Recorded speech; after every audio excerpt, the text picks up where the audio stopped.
এখানে সাকিব সাকিব আল হাসানের পরিচয় দুইটা, এটা আমাদের মনে রাখতে হবে। খেলোয়াড় হিসেবে একটা পরিচয়, আরেকটা হচ্ছে ওনার রাজনৈতিক পরিচয়। উনি আওয়ামী লীগের প্যানেল থেকে একজন এমপি ইলেকশন করেছিলেন। তো মানুষের মধ্যে তো এই দুইটা নিয়েই মিশ্র প্রতিক্রিয়া আছে। এখন খেলোয়াড় হিসেবে আমাদের একজন খেলোয়াড়কে যতটুকু নিরাপত্তা আমাদের দেওয়ার দায়িত্ব, সেটা অবশ্যই আমরা দিব।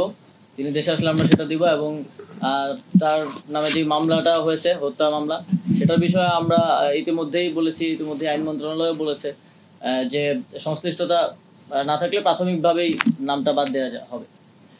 কিন্তু ওনার রাজনৈতিক পরিচয়ের কারণে জনগণের মধ্যে যদি ক্ষোভ থাকে, তাহলে মনে করেন আমার নিরাপত্তার জন্য কয়জন, 5 জন পুলিশ কনস্টেবল থাকে আর একজন গানম্যান থাকে।